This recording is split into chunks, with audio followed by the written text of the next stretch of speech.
കർത്താവിൻ്റെ പരിശുദ്ധമായ നാമം വാഴ്ത്തപ്പെടുമാറാകട്ടെ. അനുഗ്രഹിക്കപ്പെട്ട ഈ നല്ല സമയത്തിനായിട്ട് കർത്താവിന് സ്തോത്രം ചെയ്യുന്നു. ഈ നല്ല പ്രഭാതത്തിനായിട്ട് കർത്താവിന് മഹത്വം അർപ്പിക്കുകയാണ്.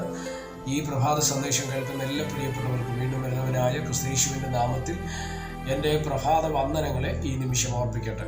40-ാമത്തെ സങ്കീർത്തനം, അതിൻ്റെ 8-ാമത്തെ വാക്യം. എൻ്റെ ദൈവമേ, നിന്റെ ഇഷ്ടം ചെയ്യുവാൻ ഞാൻ പ്രിയപ്പെടുന്നു, നിന്റെ ന്യായപ്രമാണം എൻ്റെ ഉള്ളിൽ ഇരിക്കുന്നു.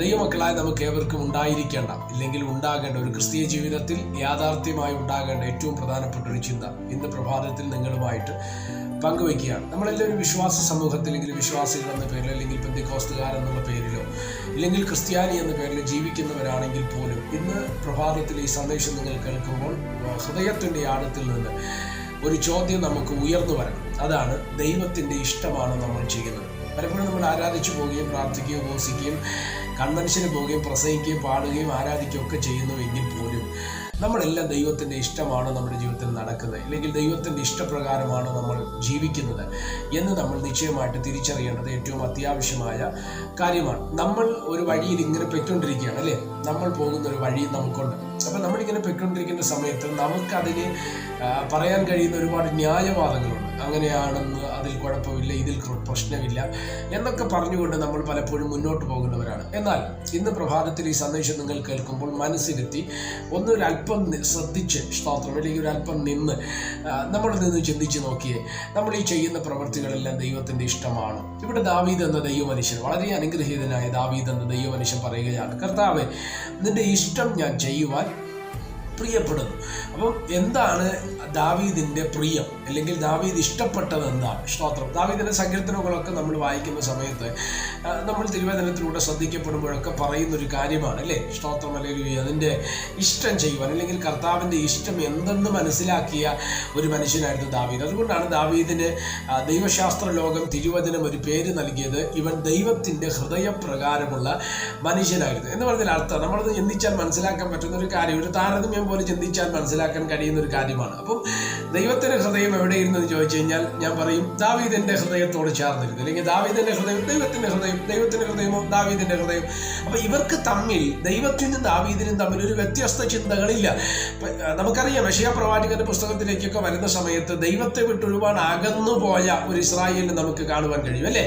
അത് സ്തോത്രം. അക്ഷരം കൊണ്ടില്ലെങ്കിൽ വാ കൊണ്ടവർ ദൈവത്തെ സ്തുതിക്കുന്നുവെങ്കിലും ഹൃദയം കൊണ്ടവർ ദൂരത്ത് അകന്നിരിക്കുന്നു എന്ന് പറയുന്നു. അവിടെയാണ് സ്തോത്രം യെശയ്യാവെന്ന പ്രവാചകൻ ഉൾപ്പെടെ പറയുന്ന ഒരു പ്രവചന ചിന്തയുണ്ട്. എന്തുവാ അത്? സ്തോത്രം, നിങ്ങളുടെ വഴികളല്ല എൻ്റെ വഴികൾ, നിങ്ങളുടെ വിചാരങ്ങളല്ല എൻ്റെ വിചാരങ്ങൾ. ആകാശം ഭൂമിക്ക് മീതെ ഉയർന്നിരിക്കുന്നത് പോലെ നിങ്ങളുടെ വഴികളും എൻ്റെ വഴികളും, ഇല്ലെങ്കിൽ നിങ്ങളുടെ വിചാരങ്ങളും എൻ്റെ വിചാരങ്ങളും തമ്മിൽ അകന്നിരിക്കുന്നു എന്ന് യെശയ്യാവെന്ന പ്രവാചകൻ പറയാൻ കാരണമെന്നാണ്. എന്തുവാ? സ്തോത്രം. അവിടെ പറയുന്ന ശ്രദ്ധിക്കപ്പെടണം, അവര് ചിന്ത ഇതാണ്, കാര്യം ഇവർ അകന്നുപോയി, ദൈവത്തിൽ നിന്ന് അകന്നുപോയ ഇസ്രായേലിനെയാണ് നമുക്ക് അവിടെ കാണുവാൻ തക്കവണ്ണം കഴിയുന്നത്, അല്ലേ? സ്തോത്രം, ഹല്ലേലൂയ. അവർക്ക് തമ്മിൽ ഹൃദയ വ്യത്യാസം വന്നു കഴിഞ്ഞു, ഇല്ലെങ്കിൽ ദൈവത്തിനും ഇസ്രായേലിനും തമ്മിൽ അന്തരം വന്നു. സ്തോത്രം. ഇവിടെയാണ് നമ്മൾ ശ്രദ്ധിക്കപ്പെടേണ്ടത്. എന്നാൽ ദാവീദ് പറയുന്നു, നിന്റെ ഇഷ്ടം ചെയ്യുവാൻ ഞാൻ പ്രിയപ്പെടും. ദൈവത്തിന്റെ ഹിതം നമ്മുടെ ജീവിതത്തിൽ നടക്കണം, അതുകൊണ്ടാണ് പ്രയോജനം. അപ്പൊ അന്തരം കൊണ്ട് ദൈവത്തെ സ്തുതിച്ചിട്ട് കാര്യമില്ല.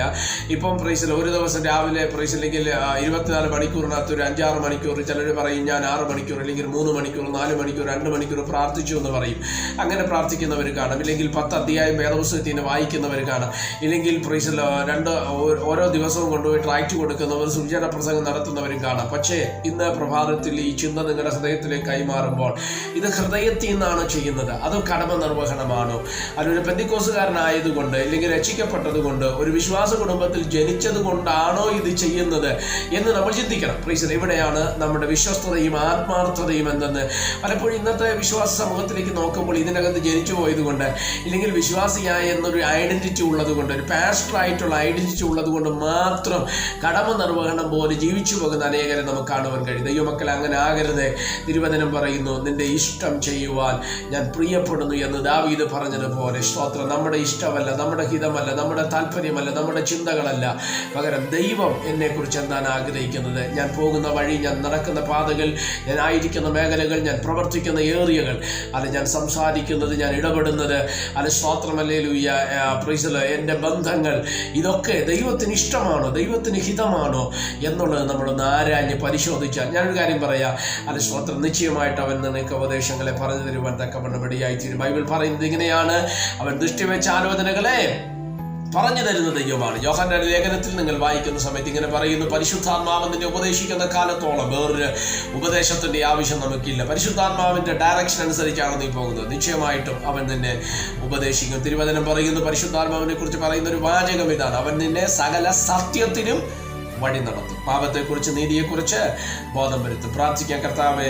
നിന്റെ ഇഷ്ടം ചെയ്യുവാൻ എന്നെ സഹായിക്കണം. യേശു ഒരിക്കലും ഇങ്ങനെ പറഞ്ഞു, എന്നോട് കർത്താവെ കർത്താവെ എന്ന് വിളിക്കുന്ന ഏവനുമല്ല എൻ്റെ പിതാവിന്റെ ഇഷ്ടം ചെയ്യുന്നവൻ അത്ര ദൈവരാജ്യം അവകാശമാകുന്നു. അപ്പൊ കർത്താവെ എന്ന് വിളിച്ചത് കൊണ്ട് കാര്യമില്ല, അന്യഭാഷ പറഞ്ഞത് കൊണ്ട് കാര്യമില്ല, പ്രൈസ് ദി സ്തോത്രം, അതരം കൊണ്ട് ദൈവത്തിന് മഹത്വം കൊടുത്തുകൊണ്ട് കാര്യമില്ല. ദൈവത്തിന്റെ ഇഷ്ടം ചെയ്യുന്നുണ്ടോ എന്ന് എന്ത് ചെയ്യണം, പരിശോധിക്കണം. അങ്ങനെ ചെയ്യുവാൻ ദൈവം നമ്മെ സഹായിക്കട്ടെ.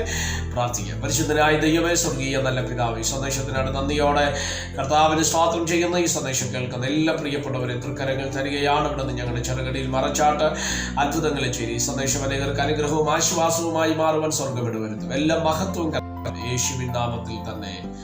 ആമേൻ. എല്ലാവരെയും ദൈവം അനുഗ്രഹിക്കട്ടെ. God bless you.